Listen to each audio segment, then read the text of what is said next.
Y pasamos ya al siguiente caso y empezamos con la insuficiencia cardíaca y en este caso insuficiencia cardíaca en un paciente posinfarto, que es uno de los escenarios que los cardiólogos y los médicos en general nos enfrentamos con esta complicación relativamente frecuente del infarto de miocardio, y para ello Iñaki Lecuona nos va a abordar un caso y el desarrollo de dicho caso. Iñaki.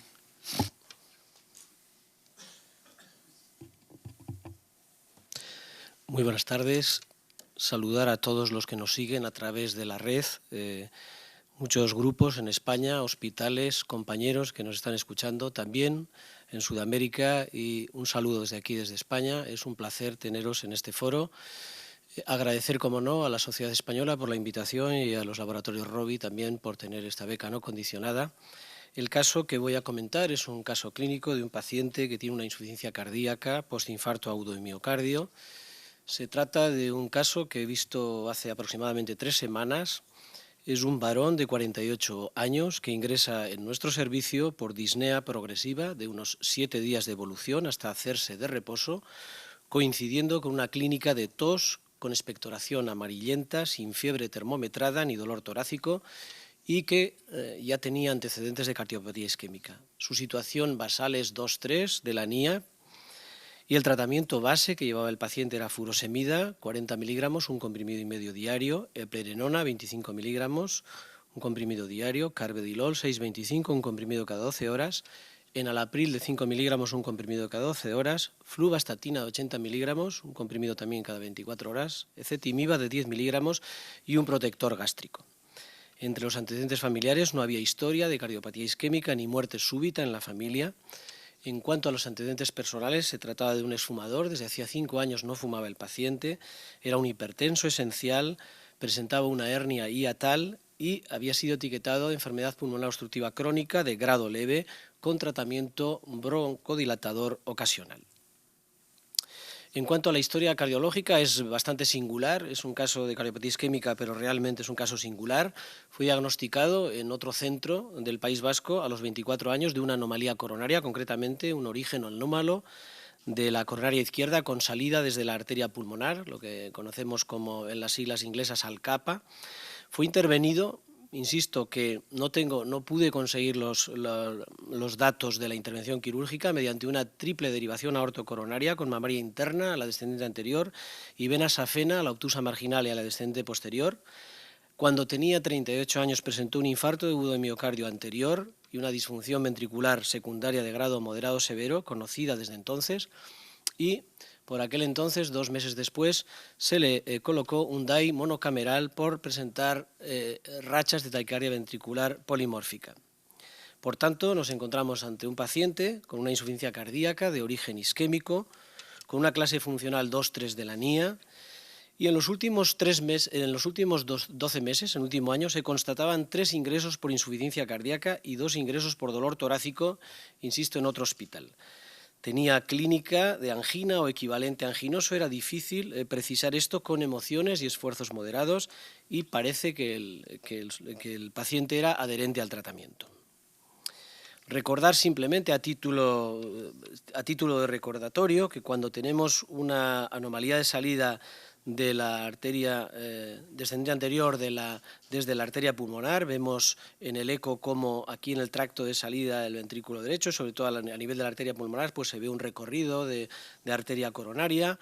En un TAC helicoidal que no pertenece a este paciente solemos poder ver un desarrollo enorme de la coronaria derecha, que es la que va a suplir prácticamente todo el riego cardíaco, y cuando hacemos una coronariografía, este tipo de pacientes, vemos también lo mismo, una enorme coronaria derecha que por circulación colateral va a rellenar la arteria descendente anterior. En estos casos es difícil llegar a los 48 años, pero es muy habitual tener infarto y tener un corazón con un remodelado importante.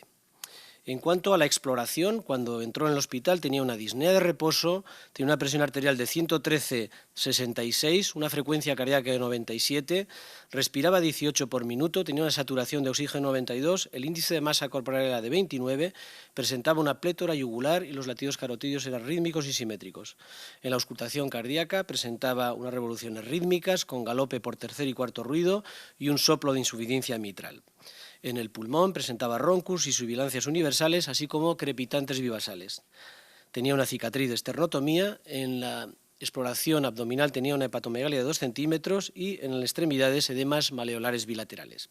Y aquí un poco porque es decir, es un paciente entonces que con una anomalía coronaria, que se opera de la anomalía coronaria, sí. Se le pone una mamaria a la DA y 2 safenas y hace un infarto unos años después de la cirugía, sí, unos 5 años. Y no hay una coronografía después para ver si se ocluyó la mamaria, qué ha pasado, porque después de ese infarto remodeló e hizo insuficiencia cardíaca, parece, ¿no? Incluso se le puso un DAI en ese contexto. ¿Sabemos si se había ocluido la mamaria? Si había... No, la mamaria no estaba ocluida.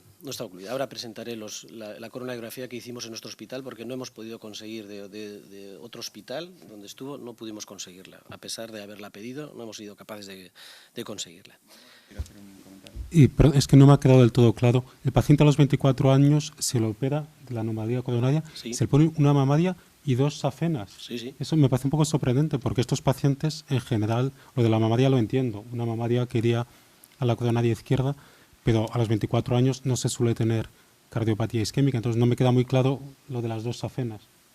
A nosotros tampoco nos quedaba claro. Entendimos que había lesiones coronarias en esas, tanto en la descendente posterior como en la marginal, pero no sabemos realmente, porque no hemos sido capaces de conseguir Pero efectivamente, tienes toda la razón. Sí, normalmente lo que se hace es reimplantar la descendente anterior en la aorta o, sí, claro, estamos hablando de un caso de hace 24 años.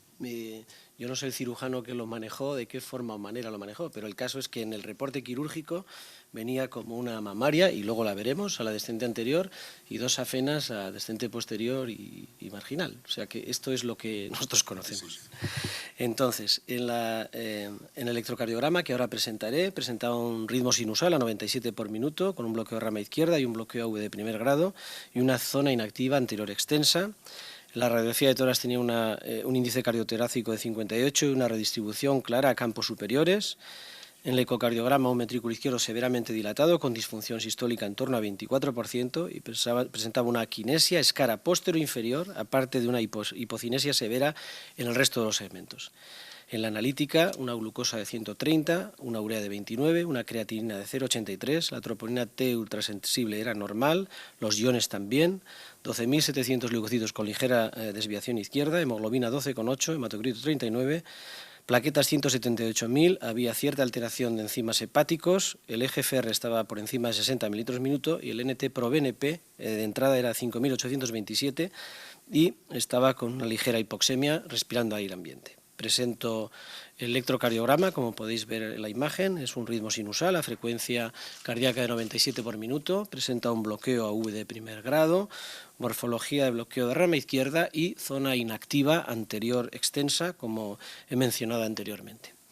En cuanto al eco de ingreso, aquí lo veis en movimiento, cómo se ve perfectamente una escara a nivel de la cara inferior del ventrículo izquierdo, y cómo hay una notable hipocontractilidad del resto de los segmentos, que se refrenda aquí, por área longitud, la fracción de eyección es de 24%, y en la coronariografía que practicamos vais a poder ver cómo en la parte de arriba, superior, cómo se ve una coronaria derecha que está totalmente obstruida en un tramo de unos 5 o 6 centímetros, tiene circulación homolateral y por eso se rellena más distalmente.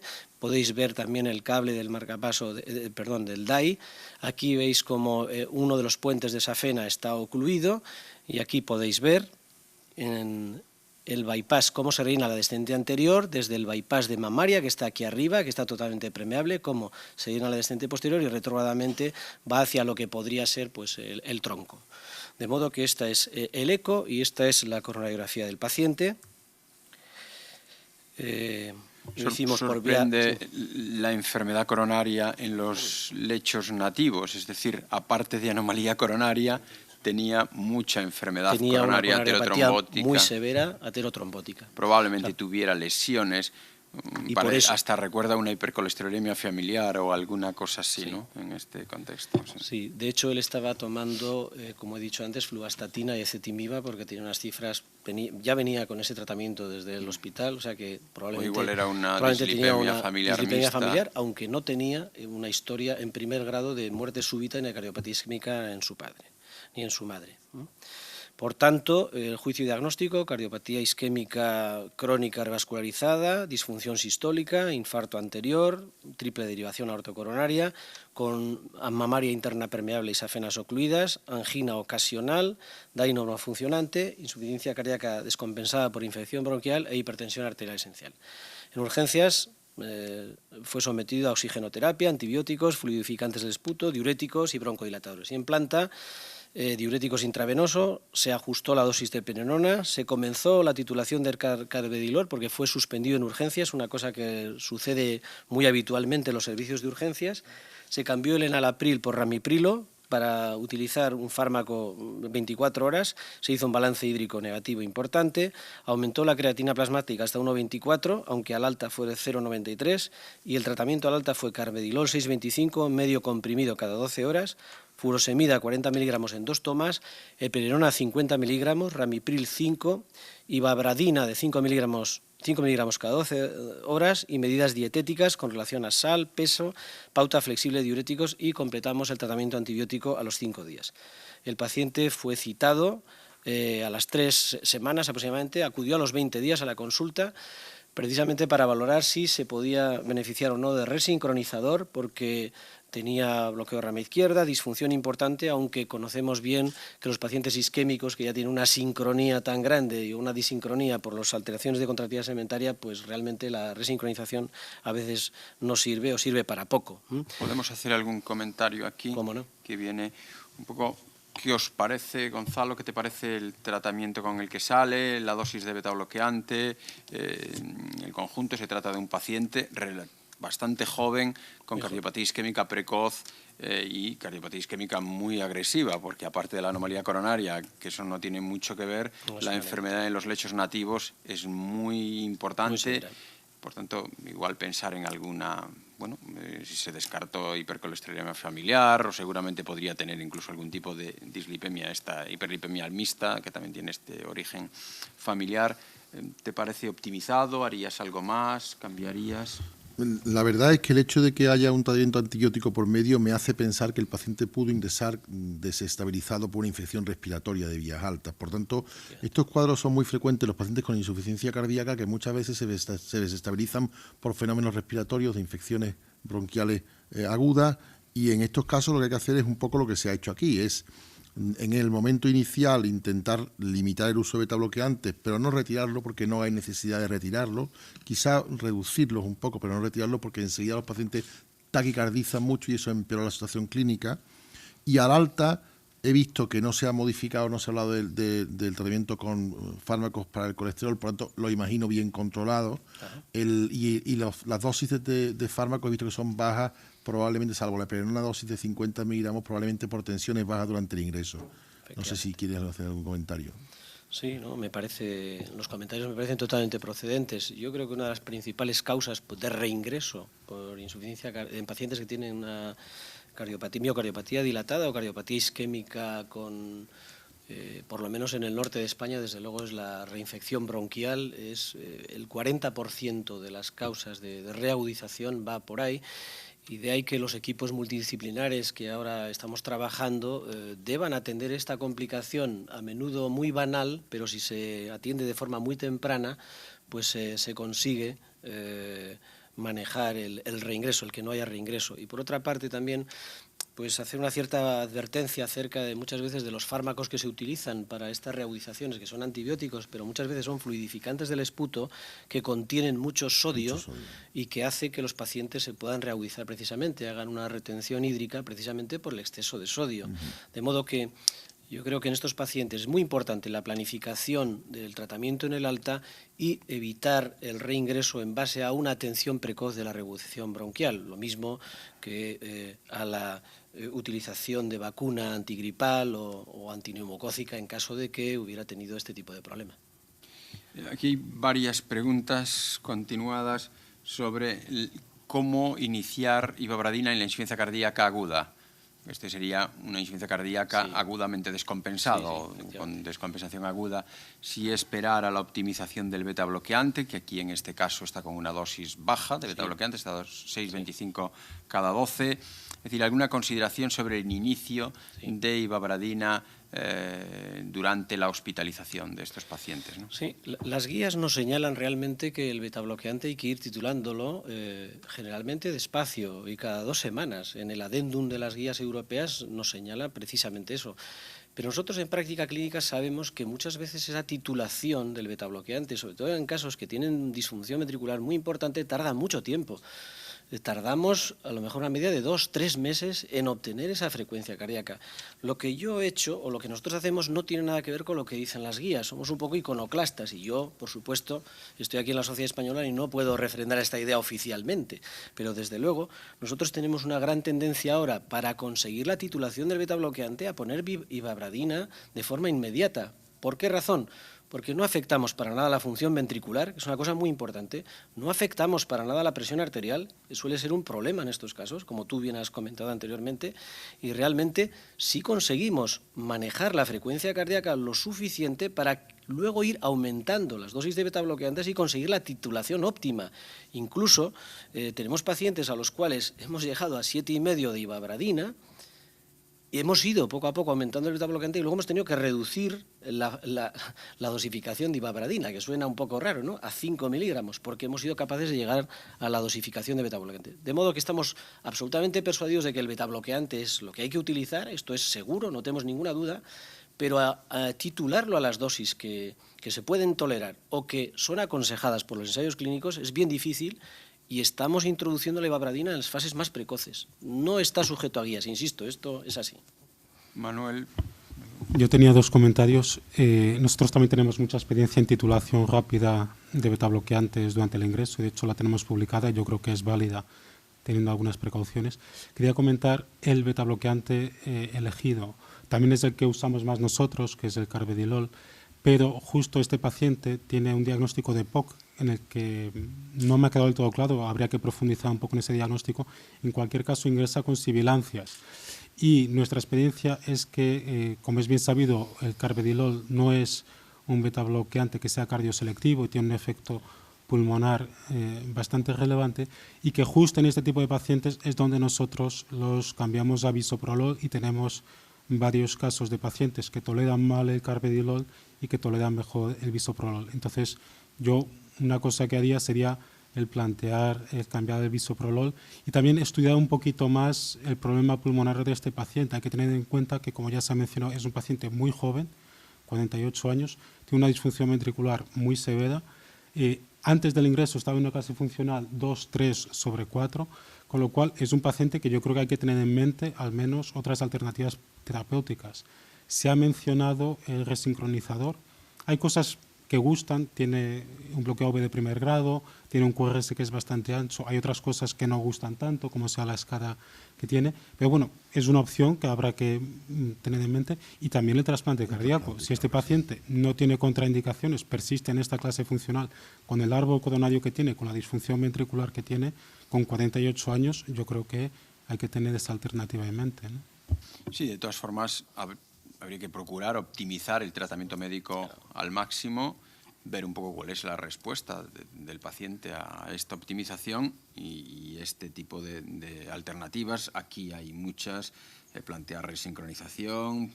Es más importante la frecuencia cardíaca o la dosis de betabloqueante, que es una pregunta que se está aquí comentando continuamente. Hay gente que dice que faltan estudios en la fase aguda de la insuficiencia cardíaca con ivabradina, pero que seguro que se va a llegar, dicen aquí, seguro que se va a llegar a que esto sea el inicio en la titulación, y que probablemente, seguramente esto por la seguridad del fármaco pueda iniciarse precozmente la titulación. Incluso hay estudios, incluso la CC próxima se va a presentar un estudio en donde se compara titular betabloqueante solo progresivamente frente desde inicio beta-bloqueante e ibabradina y ver el diferente efecto.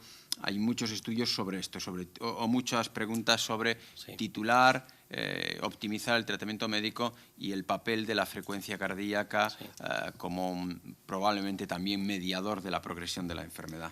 Yo, si me permites, 2 comentarios nada más. Completamente de acuerdo con el comentario acerca del cambio hacia bisoprolol. Yo creo que es totalmente pertinente, pero me gustaría decir una cosa. La mayor parte de las veces que buscamos una excusa para no poner beta-bloqueante decimos que tiene una enfermedad pulmonar obstructiva crónica cuando son los que más se benefician del beta-bloqueante claramente. Esto lo tengo que decir de forma terminante.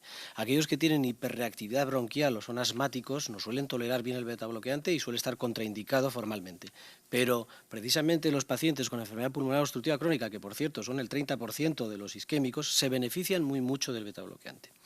Con relación a la segunda cuestión, yo recuerdo haber asistido, y no sé si fue en el Congreso Europeo, a una comunicación que venía, creo que de Turquía, de unos individuos que trataban pacientes con insuficiencia cardíaca aguda en muy mala situación, que necesitaban inotrópicos, y les ponían ibabradina simultáneamente para evitar la taquicardización producida por la dopamina o la dobutamina. Fijaos, esto a mí me dio la pista, al menos, para tener una cierta seguridad o tranquilidad que en la fase más aguda de una insuficiencia cardíaca iba a manejarme con una cierta tranquilidad, puesto que había hospitales en las que estaban poniendo incluso con inotrópicos en situaciones mucho más comprometidas que la mía. Esto es un poco la apostilla.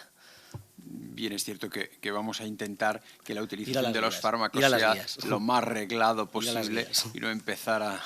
Lo he dicho, ir a las guías. He dicho hacer que soy iconoclasta. Esquemas que son un poco peregrinos, que alguna vez, algún esquema que puede parecer muy peregrino en un paciente individual, pero bueno, yo siempre soy bastante enemigo de las cosas así un poco la ortodoxia, aventuradas. Es la ortodoxia. Sí. Muy bien, se le citó en consulta, estaba en situación funcional 2-3, no tenía signos de congestión, parecía que cumplía el tratamiento. En una ocasión mencionó haber tomado nitroglicerina sublingual, la presión arterial a 102/64, la frecuencia cardíaca se había reducido a 83, la saturación era 95, seguía completora ligera, tenía galope, no crepitaba, no tenía edemas, se planteó resincronizador, aunque no parecía buen candidato, se le citó, aquí tenéis el electrocardiograma, en el que pasó de 97 latidos a 81, con ibabradina 5 cada 12 horas. Lo que se hizo en esta consulta fue titular carvedilol a 6,25 cada 12 horas y se aumentó la ibabradina a 7,5 cada 12 horas, reduciéndose la furosemida, que había salido, recuerdo, con 80 miligramos a 40 miligramos, que con 40 miligramos más la eplerenona ya no tenía un estado congestivo. Se le volvió a citar, acudió de nuevo al mes aproximadamente, seguía en situación funcional 2-3, en general mejor, con más ánimo, aunque decía sentir más frío y tal vez estar más cansado. No tenía dolor torácico, seguía bien el tratamiento, no tenía datos de congestión, toleraba bien la dosis de carvedilol, la creatinina continuaba en 0,89 y el NT-proBNP se había reducido de 5.000 y pico, que no recuerdo la cifra, a 2.779. En el electrocardiograma, como podéis ver, la frecuencia cardíaca todavía estaba en 72 latidos por minuto. Se le citó para ingresar, para resincronizar, y no fuimos capaces de colocar el resincronizador. Debía tener una anomalía extrañísima de venas y demás, no fuimos capaces de resincronizar al paciente. Después de 4 horas en la sala hemodinámica no fuimos capaces de hacerlo. Entonces, al paciente se le sigue y se sigue la titulación de beta bloqueante para intentar llegar a ese 60 de frecuencia cardíaca que nos hemos propuesto y que no somos capaces de decir si vamos a ser capaces de conseguirlo. Entonces me gustaría... Se ha insistido bastante, incluso en el chat, este aspecto de los betabloqueantes. Yo creo que es muy importante que una cosa es la contraindicación en la hiperreactividad bronquial, en el asma, que eso sí, y ojo en el EPOC. En el EPOC incluso hay estudios que demuestran que los betabloqueantes tienen un efecto favorable. Exacto. En las indicaciones acompañando a EPOC. Eso ya se ha comentado aquí, también se vuelve a comentar en el chat y creo que es importante porque a veces se le quitan los betabloqueantes porque parece que subyace que hay algo de enfermedad pulmonar obstructiva crónica cuando esto no debería ser así. Hay varias preguntas un poco sobre la ibabradina en esta cosa aguda, es decir, y en situaciones, por ejemplo, de que pacientes con infarto que ingresan ya en fallo cardíaco o que ingresan muy taquicárdicos con infartos extensos. si asociarla ya a betabloqueante, no. Lo habitual es que no hagamos este tipo de práctica clínica porque no está refrendada por estudios clínicos, eso es claro.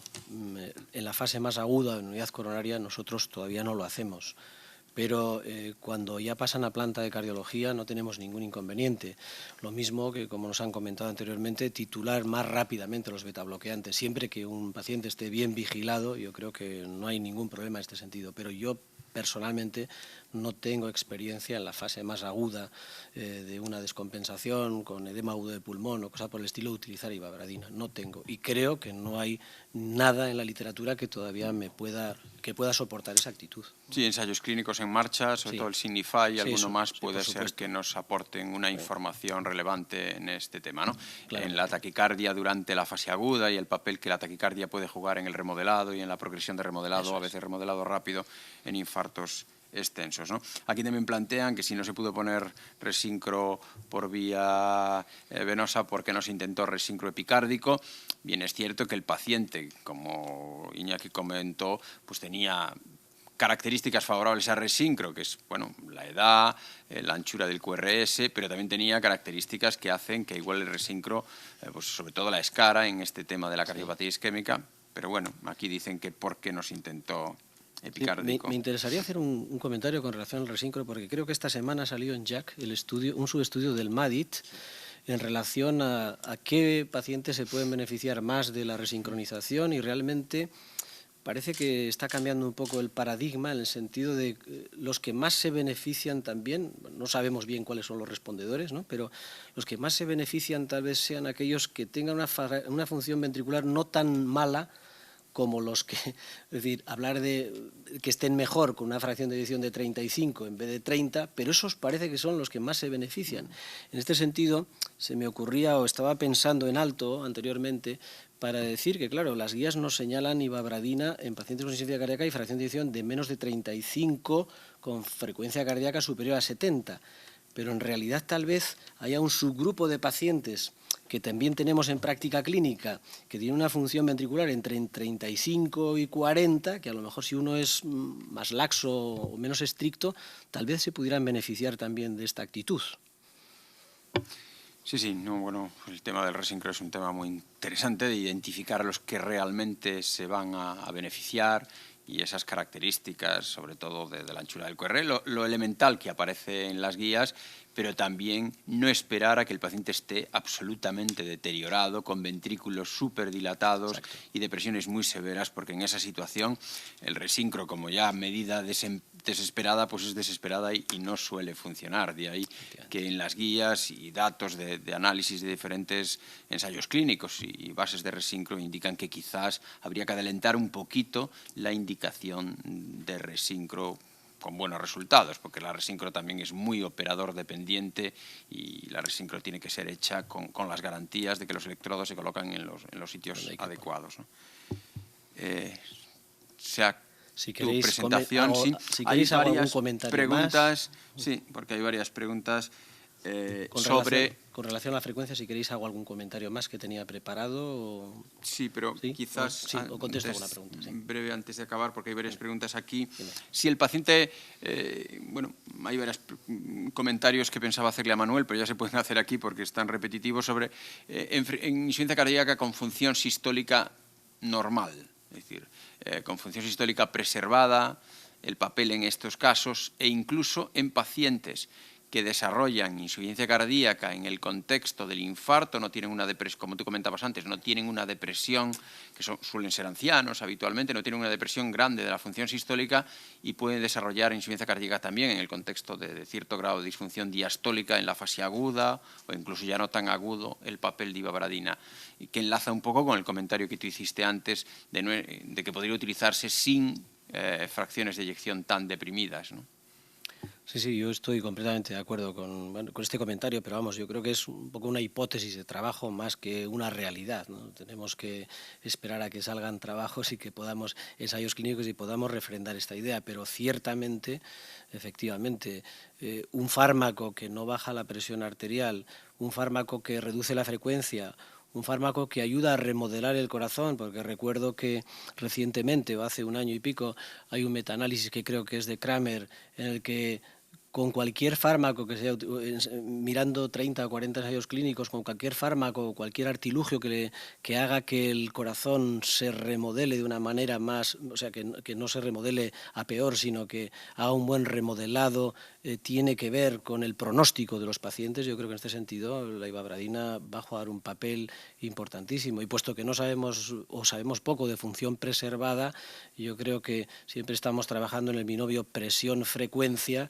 y aquí la frecuencia cardíaca, como tú bien has señalado anteriormente, es un objetivo ya de tratamiento, es un marcador de riesgo, es un factor de riesgo, pero también un objetivo de tratamiento, y probablemente ahí pues pueda jugar un papel importante también. Gonzalo, ¿quiere hacer un comentario antes Sí, ya de cerrar el caso? A mí me parece muy relevante lo que has tocado, porque el tema del paciente con insuficiencia cardíaca y fracción de eyección preservada sigue encima de la mesa de todos nosotros, sigue encima de la mesa de los ensayos clínicos, pero no le damos una respuesta.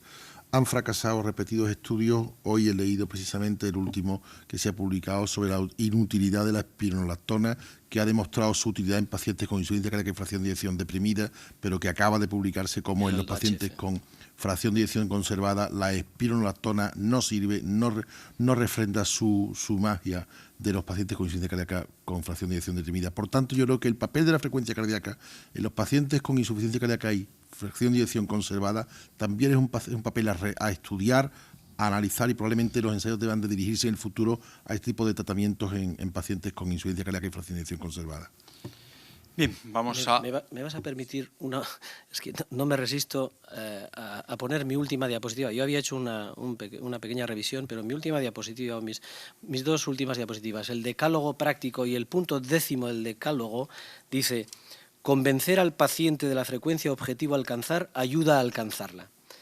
Es decir, cuando yo soy capaz de decirle a un paciente que tiene que alcanzar 70 miligramos de LDL y ese se lo exige a su médico, esto es algo muy importante que hago por el paciente. Si yo al paciente le digo que tiene una insuficiencia cardíaca y que para mí es un objetivo alcanzar 60 y él está tan pesado como yo para alcanzar 60, es una idea que se le clava, y se le clava a todos los médicos que le ven a ese paciente. Y como último número digo aquí, este número 5.256.000, ¿a qué les suena esto? ¿Es el número de parados que hay en España? ¿Qué es esto? ¿Es la deuda pública de Cataluña? ¿Qué es esto? Y entonces, con perdón a los catalanes, entonces, si un corazón late a 60 por minuto, late 86.400 veces al día, pero si late a 70, late 100.800 latidos. La diferencia multiplicada por 365 días al año son ese 5.260.000 latidos.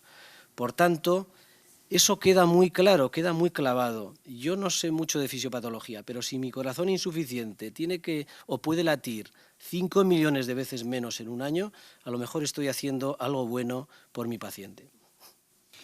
Muy bien, muchas gracias por este comentario final. Yo creo que es muy interesante, un caso, además un caso paradigmático de desarrollo de insuficiencia cardíaca posinfarto de miocardio, el infarto de miocardio como primera causa aún de muerte en el varón en España, y una de las causas es la progresión a insuficiencia cardíaca, de ahí importancia el diagnóstico precoz, la revascularización y la revascularización adecuada y en tiempo, y el tratamiento adecuado en estas situaciones, que aparte de antiagregantes, anticoagulantes, los betabloqueantes, los antialdosterónicos, los IECAS y ARA2, y el papel también en la fase aguda y en esta insuficiencia cardíaca aguda, que nuevos fármacos, como este caso ivabradina, pueda jugar, optimizando el tratamiento de pacientes en donde hay fármacos que deben presidir su estrategia terapéutica, como de nuevo las guías nos dicen, pero que hay nuevas alternativas terapéuticas para ir reduciendo la mortalidad y aumentando la calidad de vida de pacientes que desarrollen insuficiencia cardíaca aguda,